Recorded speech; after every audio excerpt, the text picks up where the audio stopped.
Hello guys, कैसे हैं आप सब लोग।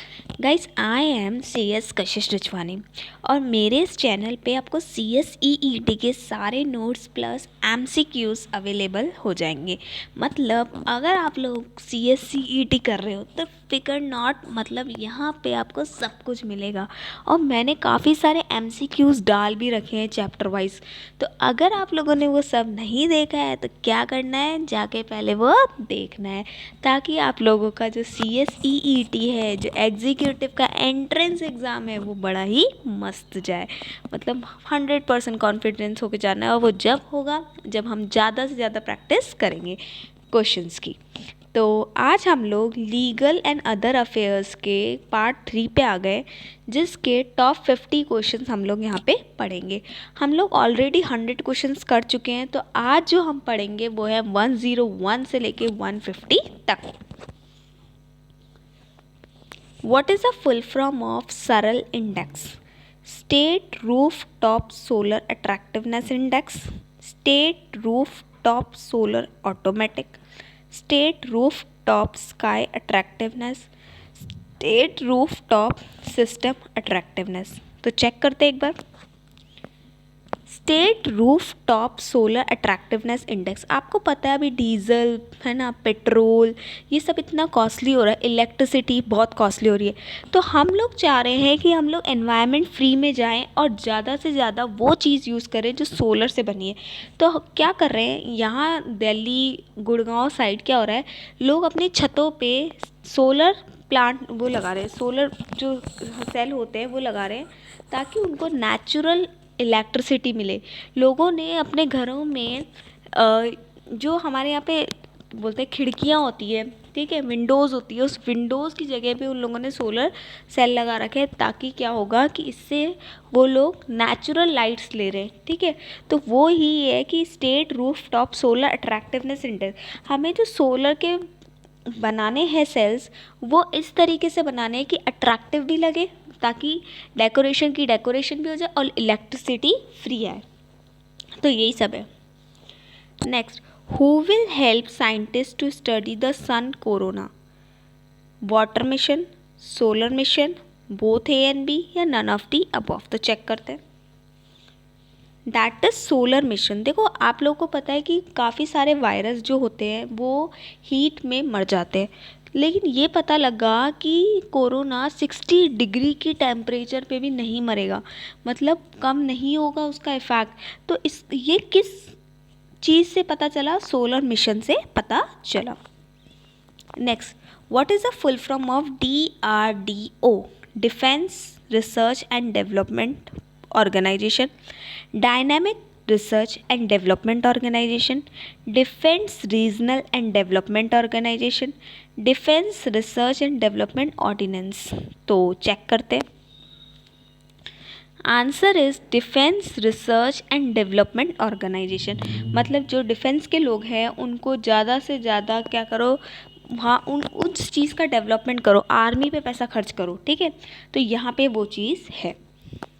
गाइस, यहाँ पे जो मैं क्वेश्चंस कराती हूँ ना, थोड़ा सा क्या होगा, स्पीड तेज होगी।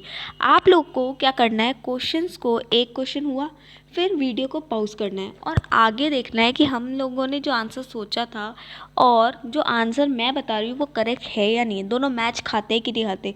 नहीं खाते तो रीज़न ढूंढो यार, लेकिन अपना 100% दो, क्योंकि आप लोग 11th-12th के बच्चे नहीं हो। अब आप लोग CS में एंटर करने जा रहे हो, तो आप लोग को अपना 100% देना है। ठीक है, चलो नेक्स्ट क्वेश्चन करते हैं। Who is the president of India at present? Pratibha Patil, Amit Shah, Nirmala Sitharaman, Ramnath Kovind? तो चेक करते हैं। Answer is Ramnath Kovind. ठीक है, और ये तो सबको पता भी होना चाहिए। Next, administrative tribunal set up under it excise original jurisdiction in respect of service matters of covered. मतलब कुछ एडमिनिस्ट्रेटिव ट्रिब्यूनल्स बने हैं, वो किसके लिए बने हैं, मतलब किसको सर्विस देने के लिए, किसको इंसाफ देने के लिए बने? वर्कर्स के लिए, एम्प्लॉयज़ के लिए, स्टाफ के लिए, या फिर ऑल ऑफ दी अबव? ये ना एक्चुअली में ये कुछ भी नहीं, एक सेकेंड, ये कुछ नहीं है। ठीक है, तो आ जाते हैं। ये किसके लिए बने? एम्प्लॉयज़ के लिए। मतलब एम्प्लॉयज़ को अगर लगता है कि कंपनी उनके साथ गलत कर रही है या कुछ भी उनके साथ होता है तो वो यहाँ पे जा सकते हैं। Appeal against the order of administrative tribunal shall lie before the concern high court. मतलब अगर आप एडमिनिस्ट्रेटिव ट्रिब्यूनल में जाते हो, पर्टिकुलर जहाँ पे भी आप हो वहाँ के एडमिनिस्ट्रेटिव ट्रिब्यूनल में जाते हो और वहाँ से अगर आपको इंसाफ नहीं मिलता तो आप कहाँ जाओगे? अपील लगाओगे। तो अपील किस में लगाओगे? हाई कोर्ट किसकी? डिवीज़न ब्रांच पे, सॉरी डिवीज़न बेंच पे, एपीलेट ट्रिब्यूनल पे या नन ऑफ दी अबव। तो चेक करते हैं।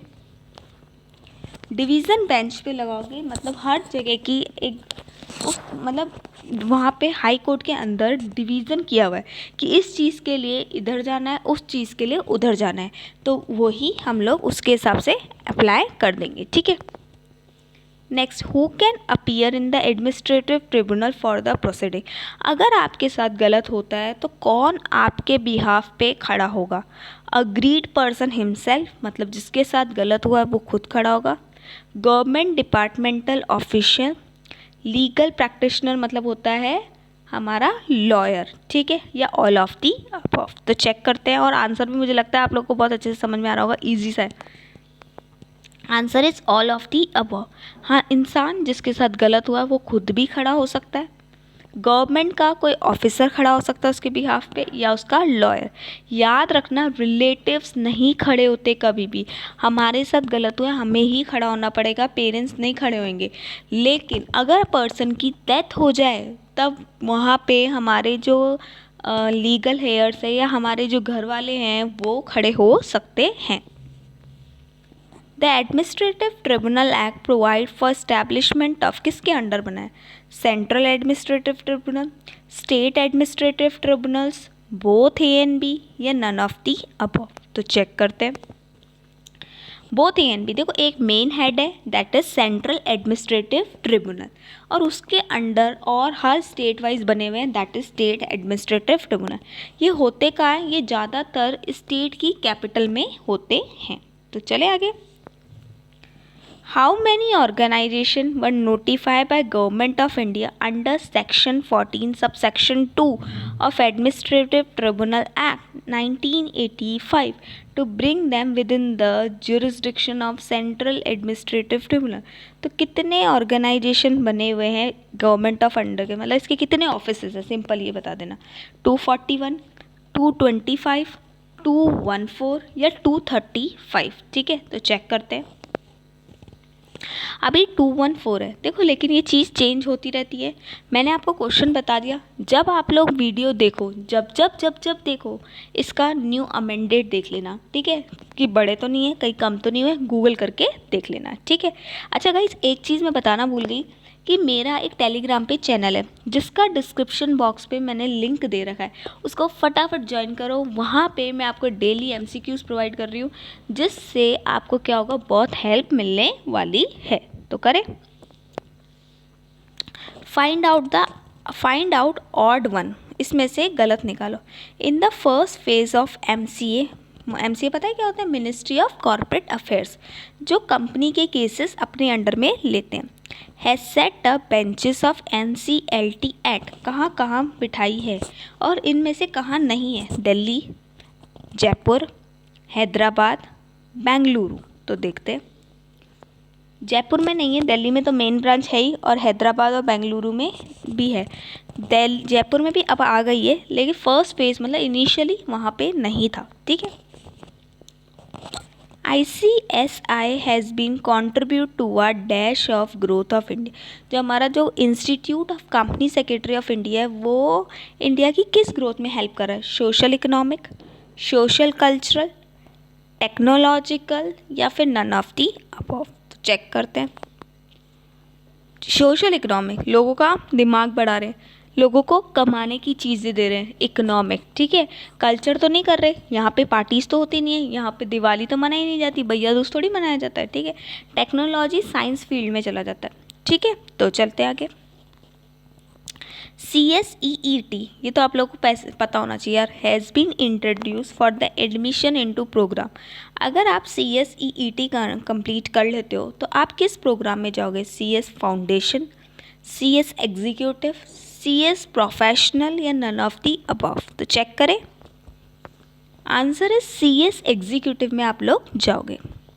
Next, the gazette notification on the company secretaries regulation 2020 has been published, मतलब जो हमारे नोटिफिकेशंस होते हैं वो 2020 में कब करे थे? जो हमने चेंजेस वगैरह किए थे कंपनी सेक्रेटरीज में, अमेंडमेंट्स हुए थे, वो कब आए थे?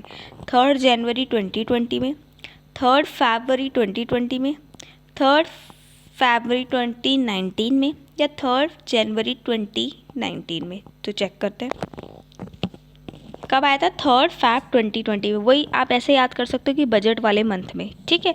तो ये एक बार डेट थोरोली लर्न करनी ही पड़ेगी। चले आगे।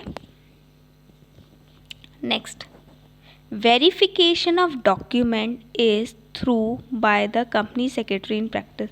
तो कोई भी डॉक्यूमेंट कंपनीज का जो कंपनी सेक्रेटरी वेरीफाई करती है वो कैसे करती है? साइन करके, सर्टिफाई करके, साइंड एंड सर्टिफाई करके, या नन ऑफ दी अबव? तो चेक करते हैं। ऑब्वियसली साइन एंड सर्टिफाई करके अपना सील लगाएगी कंपनी सेक्रेटरी एक्ट का, उस पर साइन करेंगे और अपना मेंबरशिप नंबर लिख देंगे। तो साइन और सर्टिफाई करके। जो भी कंपनी सेक्रेटरी इन प्रैक्टिस है और ऑडिट करता है किसी कंपनी की तो वो इसी तरीके से साइन करता है। या फिर कोई भी कंपनी सेक्रेटरी एम्प्लॉयमेंट में भी है और कोई डॉक्यूमेंट गवर्नमेंट के पास जा रहा है, किसी के पास भी जा रहा है, तो वो इसी तरीके से साइन एंड सर्टिफाई करते हैं। Erik Solheim is the environmental head. ये कौन सी कंट्री के एनवायरमेंटल हेड है? थॉरोली लर्न कर लेना। एशिया का है, अफ्रीका का है, UN का है, या अमेरिकन है? तो चेक करते हैं। यूनाइटेड नेशन का है, ठीक है, तो ये याद कर लेना। नेक्स्ट, ईच स्पेसिफिकली डिज़ाइन बस कंटेन इंटर एग्जीबिशन एग्जिस्ट, ठीक है। ये क्या हुआ था कि अभी क्या है, रूरल एरियाज़ में कुछ ऐसी बसेस भेजी जा रही है जिसके अंदर साइंस एग्जीबिशन चल रहा है। वहाँ पे अलग अलग मॉडल्स बना के दिखाया जा रहा है ताकि जो रूरल के बच्चे हैं वो सब कुछ सीखे। अर्बन में रहने वाले सब सीख जाते हैं लेकिन रूरल वाले रह जाते हैं, तो बेसिकली उनके लिए सब कुछ बनाया गया है। तो उनमें इनिशियली कितनी बसेस लगाई गई थी? 20, 25, 35 या फिर 30? तो चेक करते हैं, ठीक है। उसके अंदर एक एक बस के अंदर, ये ऐसा बोल रहा है क्वेश्चन, एक एक बस के अंदर कितने एग्जिट्स थे, ठीक है, मतलब कितने जो मॉडल्स वगैरह है, एग्जीबिशंस है, वो कितने थे 2020 ईच बस में, ठीक है। हर बस के अंदर बसें कितनी थी वो आगे आएगा क्वेश्चन, लेकिन उस ईच बस में कितने एग्जीबिशंस थे 2020। Next, the country has a total science exhibition van, आ गया। एज ऑन 2019 में आपके पास कितनी वैन्स थी? 20, 22, 23, 25। तो 23 वैन्स है और ये आया भी अभी है, 2019 में आया था और 2019 में ही 23 वैन लगा दी गई थी जो कि रूरल बच्चों के लिए लगाई गई थी। तो चलते आगे। आफ्टर एडिंग 25 मोर वैन्स, देखो 23 पहले ही थी, अभी 25 और ऐड कर दिए। दिस ईयर टोटल वैन्स कितनी होगी? तो प्लस करके देख लो, 23 + 25 कितना होता है, करके देख लो। 50, 45, 48 या 52? तो देख लेते हैं, 48। Next, ICSI is a premier national professional body set up under the act of parliament. मतलब ICSI कौन सा है? एक प्रोफेशनल बॉडी, प्रोफेशनल्स निकालता है। कौन सा एक्ट ये बताता है? कंपनी सेक्रेटरी एक्ट क्या है? और ये आपको पता होना चाहिए क्योंकि you become the future company secretaries. 1960, 1970, 1980 या 1990? Answer is 1980। At present number of student on the roll of ICSI, कितने बच्चे ICSI में एज अ स्टूडेंट है अभी? About 2 lakh, about 2,50,000, about 4 lakh, about 3 lakh? देखो ये है ना जनरल अवेयरनेस है और ये चेंज होती रहेगी। तो आपको क्या करना है, क्वेश्चन यहाँ से देखना है, लेकिन आंसर जब भी पढ़ोगे कुछ चेंज होगा तो अमेंडमेंट देख के जाना, ठीक है। तो देख लेते हैं। अबाउट 3 लाख स्टूडेंट्स है, चले। What type of registered are required to be maintained under UDIN unique document identification number. Her document का अलग नंबर होता है, उसको किस तरीके से रजिस्टर्ड कराना पड़ता है, ठीक है। ये मैंने ऑलरेडी पढ़ा चुकी हूँ UDIN, वो आप लोग प्रीवियस वीडियो में देख लेना, ठीक है। अटेंडेंस लगा के उसको अटेस्टेशन मतलब होता है उस पर सील लगा के साइन करना, अकाउंट्स बना के, या नन ऑफ दी अबव। आपको आंसर समझ में ही आ गया होगा, उस पर अटेस्टेशन लगता है। Next, what type of number will be generate for the identification number document attested by the practising company secretary. जो ये कंपनी सेक्रेटरीज UDIN देती है पर्टिकुलर डॉक्यूमेंट्स के लिए, उसका जो डॉक्यूमेंट का नंबर होगा वो क्या होगा, न्यूमेरिक मतलब सिर्फ नंबर में होगा, अल्फ़ाबेटिक मतलब ABCD में होगा, या अल्फ़ा न्यूमेरिक होगा मतलब दोनों होंगे, या सिम्बल्स होंगे। तो चेक करते हैं। अल्फ़ा न्यूमेरिक होंगे, अल्फ़ा न्यूमेरिक का मतलब न्यूमेरिक प्लस सिम्बल्स दोनों होंगे, ठीक है। Next, UDIN is mandatory for every document. हर डॉक्यूमेंट के लिए UDIN मैंडेटरी है except sign and certify by company secretary. कौन से डॉक्यूमेंट्स पे ज़रूरी नहीं है, जो फॉर्म्स हो, फॉर्म्स मतलब फिजिकल फॉर्म, ई फॉर्म्स हो, कोई रजिस्टर्ड हो, या फिर ऑल ऑफ दी अबव। तो चेक करते हैं। ई फॉर्म्स पे ज़रूरी नहीं है, क्योंकि देखो आप खुद ही देखो वो ऑलरेडी इलेक्ट्रॉनिक फॉर्म है। और उनका अलग से नंबर होता ही होता है। UDIN इसलिए हम लोग जनरेट करते हैं ताकि उनका नंबर हो। तो फिजिकल फॉर्म्स के लिए नंबर देना ज़रूरी है, लेकिन इलेक्ट्रॉनिक के लिए तो ज़रूरी नहीं है। तो इलेक्ट्रॉनिक का ऑलरेडी होता है, तो इसलिए इसमें UDIN लगाना ज़रूरी नहीं है। चले। How many years of establishment has been completed by ICSI on 4th October 2009? 4th October 2019 में ICSI को बने हुए कितने साल हो गए थे? 50, 53, 51 या 55? तो चेक करते हैं। दैट इज़ 51, ठीक है। 51 फाउंडेशन बनाया था 4 अक्टूबर को। हर साल CS डे आता है। 2019 में 51 ईयर्स हो गए थे, ठीक है।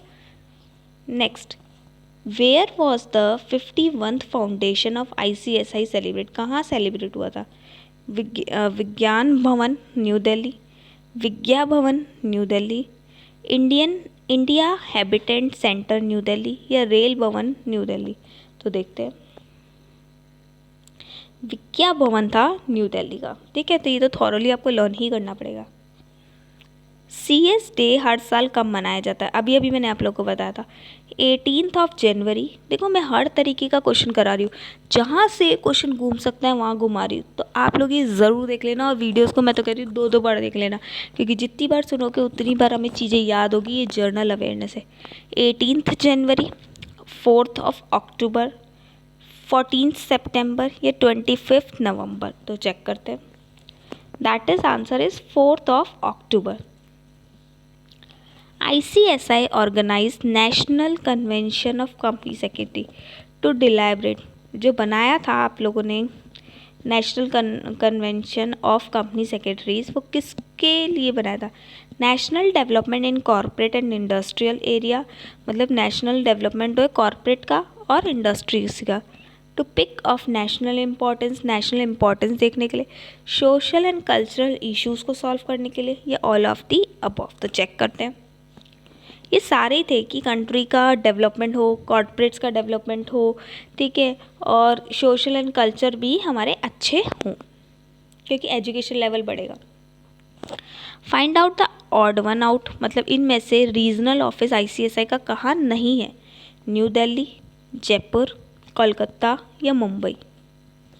तो यहाँ पे जयपुर में रीजनल ऑफिस नहीं है। The Supreme Court allow the introduction of African cheetahs to suitable habitat in India, मतलब जहाँ पे उनको ढंग से रखा जाए, वहाँ पे हमने अफ्रीकन चीतास रख सकते हैं। सुप्रीम कोर्ट जो हमारी है उन्होंने बोल दिया है। और ये कब बोला है? जनवरी 28 2018, जनवरी 25 2020, जनवरी 27 2019, ये जनवरी 28 2020 सॉरी। तो answer is January 28 2020। Supreme court ने ये बोला था कि जो अफ्रीकन चीताज़ हैं वो यहाँ पे आ सकते हैं। अब आप सोचो जब यहाँ पे आएंगे तो वहाँ पे लोग उनको देखने जाएंगे, तो हमारे यहाँ पे काफ़ी लोग बाहर से भी आ पाएंगे। जो अफ्रीका नहीं जा पाते वो यहाँ पे आके देख सकते हैं, और हम लोग भी देखेंगे। ठीक है, तो गवर्नमेंट की इनकम तो होनी ही होनी है। चलो next. The Supreme Court stated that the African cheetahs can be introduced to the national park in India. कहाँ पे उसके कौन से नेशनल पार्क में उसको रखा जाएगा? काजीरंगा नेशनल पार्क आसाम में है, जो कॉर्बेट नेशनल पार्क जो उत्तराखंड में है, कूनू नेशनल पार्क जो मध्य प्रदेश में, या गिर नेशनल पार्क जो कि गुजरात में, जो कि टाइगर्स के लिए भी बहुत फेमस है। तो देखते हैं एक बार। कूनू नेशनल पार्क है मध्य प्रदेश में, वहाँ उनको ज़्यादातर रखा जाएगा।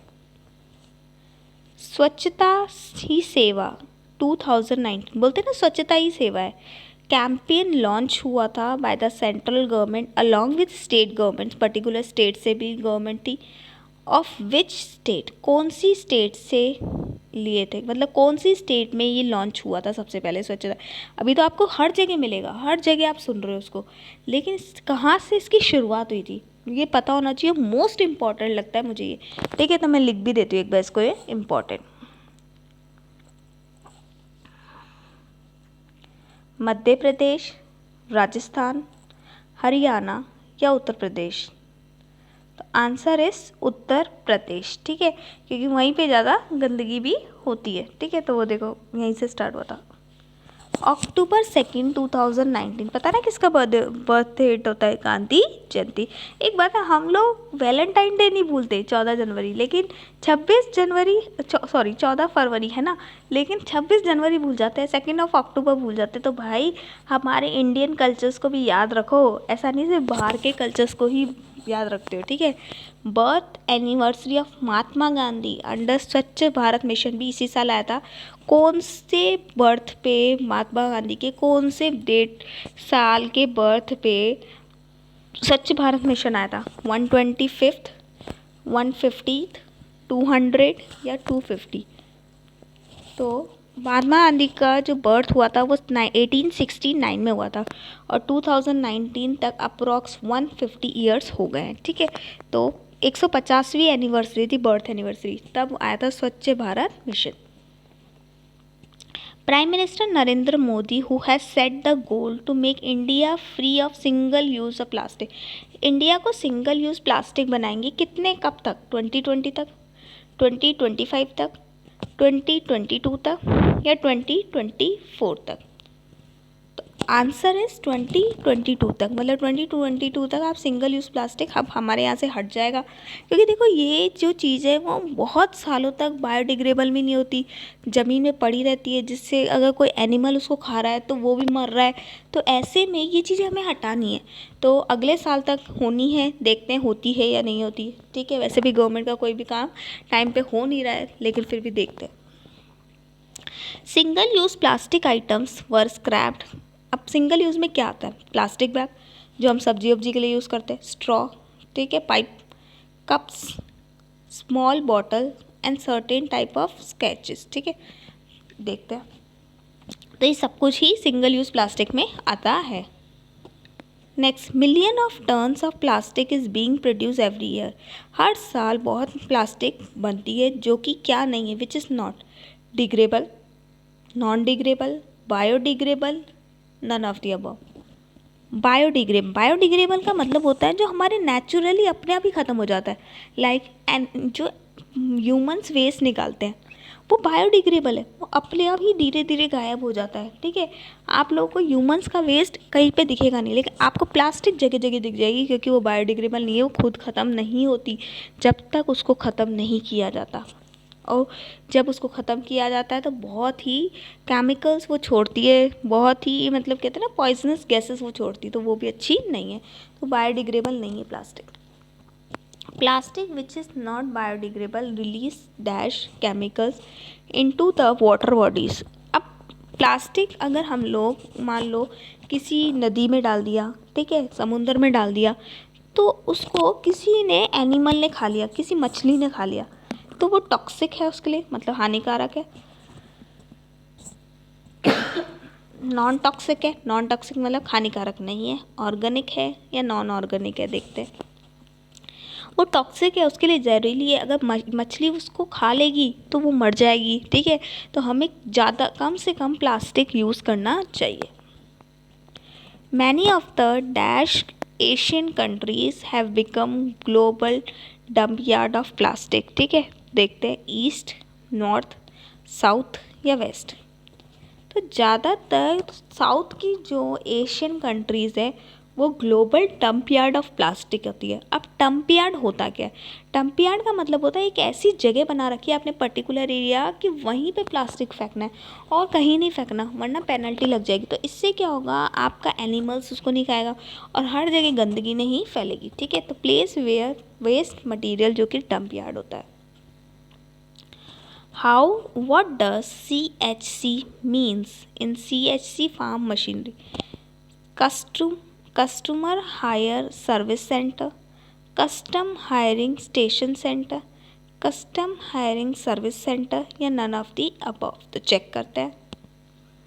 Answer is custom hire service centres. ये क्या होता है कि देखो पहले क्या होता था इंडियन एग्रीकल्चर में जो हमें पावर होती थी या कोई भी चीज़ होती थी वो हम लोग ह्यूमन से लेते थे, मतलब ह्यूमन से मतलब बोले तो एनिमल से लेते थे, ठीक है, नेचुरल जनरेट करते। अब हम लोग क्या करें, मैकेनिकल कर रहे हैं, गांव गांव में इलेक्ट्रिसिटी लगा रहे हैं। तो ऐसे में क्या होगा, जो काम पहले गाय भैंस करती थी वो काम भी अब मशीनें करेगी, तो मशीनें करेगी तो ऑटोमेटिक काम होगा और वो काम जल्दी होगा। तो इसीलिए यहाँ पे कुछ सेंटर्स बनाए गए हैं जहाँ पे मशीनों के द्वारा काम करवाया जाता है। तो कस्टम हायरिंग सर्विस सेंटर, इससे क्या होगा, एग्रीकल्चर प्रोडक्शन बढ़ेगा क्योंकि काम फास्ट होगा। If the plastic does not and up in the it's and up a huge pipe of वे। अगर प्लास्टिक खुद ख़त्म नहीं होता तो वो बहुत इकट्ठा हो जाएगा। That is hard to dispose, वो किसके लिए मुश्किल हो जाएगा डिस्पोज करने के लिए, ज़मीन के लिए मतलब लैंड, पानी के लिए मतलब वाटर, या मिट्टी के लिए मतलब सॉइल, या ऑल ऑफ दी अबव। तो चेक करते हैं। पानी के लिए वो बहुत मुश्किल हो जाता है क्योंकि पानी में वो अंदर जाके रुक जाता है, अंदर जाके रुक जाता है। तो जब पानी में बहुत ज़्यादा प्लास्टिक हो जाता है तो एकदम से फ्लड आ जाती है, पानी बाहर आ जाता है। दूसरा, वाटर बॉडीज़ अगर उसको खा ले तो इससे उनकी लाइफ को भी खतरा हो सकता है। अगर वाटर बॉडी मर जाती है तो पानी जहरीला हो जाता है, पानी जहरीला हो जाता है, फिर उस पानी को ह्यूमंस मिलता है, ह्यूमंस उस पानी को पियेंगे तो उससे क्या होगा, वो बीमार पड़ेंगे, उनको डेंगू मलेरिया ये सब कुछ होगा। तो इससे क्या हो रहा है, हमारी लाइफ ख़राब हो रही है। The plastic pipe up is not only affecting the human body but also choking the, सिर्फ ह्यूमन बॉडी को ही नहीं ख़राब कर रहा, और किसको ख़राब कर रहा है, हमारे एनवायरनमेंट को, एटमॉस्फेयर को, बायोस्फेयर को, या नन ऑफ दी अबव। इसका आंसर आई होप आप लोगों को बहुत इजी लग रहा होगा। देखते हैं, पूरे के पूरे एनवायरनमेंट को ख़राब कर रहा है। 28 ministerial meeting of basic country of climate change.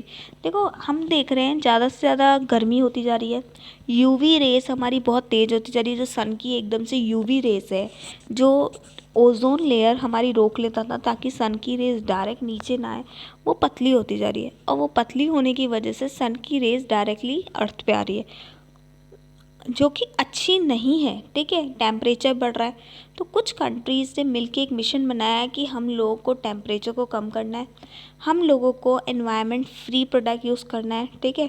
तो वो जो 28 मीटिंग थी वो कहाँ हुई थी, साओ पालो चाइना, साओ पालो इंडिया, साओ पोलो ब्राज़ील, या साओ पोलो इंडोनेशिया। तो देखते हैं, ये ब्राज़ील में हुई थी और यूएनएफसीसी के लिए हुई थी।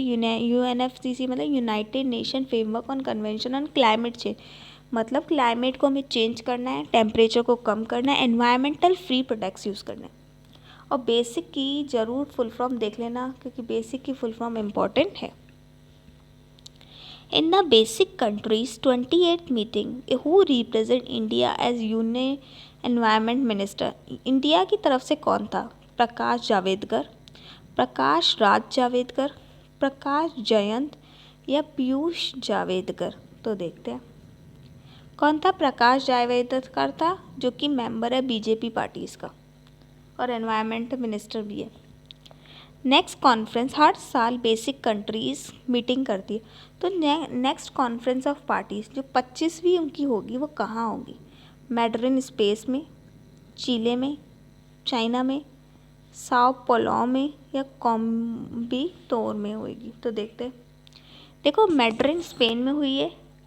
पहले क्या हुआ था, ये 2019 की है, तो 2019 में डिसाइड किया गया था कि वो चिले में होगी, लेकिन चिले वाली कैंसिल करके एकदम से 30 अक्टूबर को ये कैंसिल हुई और एकदम से स्पेन में करवानी पड़ी। ठीक है, कोई पॉलिटिकल रीज़न होगा या कुछ भी रीज़न था, तो चिले से शिफ्ट हुई स्पेन में। तो होने कहाँ वाली थी? चिले में, लेकिन हुई कहाँ? स्पेन में। ठीक है, दोनों क्वेश्चन का आंसर अलग हो जाएगा। Which state of India has been placed at a first rank in index base of their attractiveness? सबसे ज़्यादा रूफटॉप किसने बनाया? गुजरात ने, कर्नाटका ने, केरला ने या तेलंगाना? तो कर्नाटका ने सबसे ज़्यादा एनवायरमेंटल फ्री रूफटॉप्स बनाए हैं, ताकि ज़्यादा से ज़्यादा इलेक्ट्रिसिटी फ्री है और एनवायरमेंटल फ्री चीज़ें हम लोग यूज़ करें।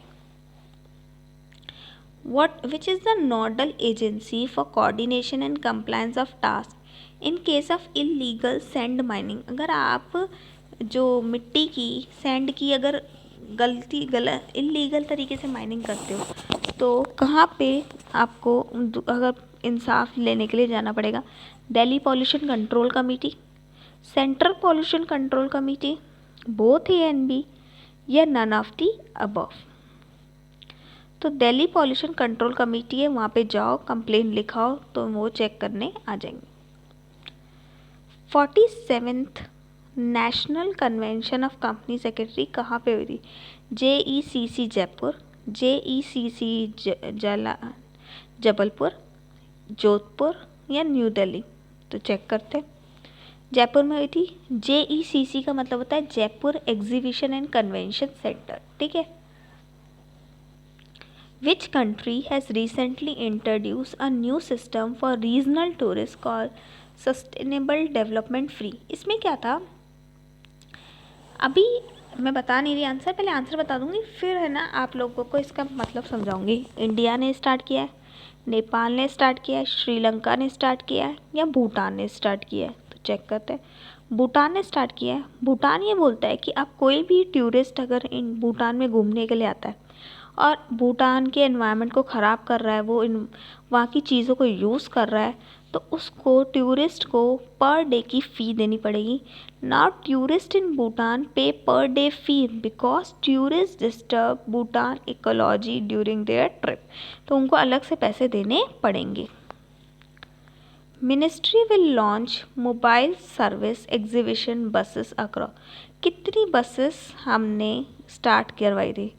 20, 25, 30, 35। तो देखो पहले 23 थी, फिर दोबारा आई 25 इजिकल्स टू 48। अब यहाँ पे क्वेश्चन में कहीं नहीं बोला गया कि इनिशियली कितनी थी, या यहाँ पे ये नहीं बोला गया कि कितनी बढ़ानी थी।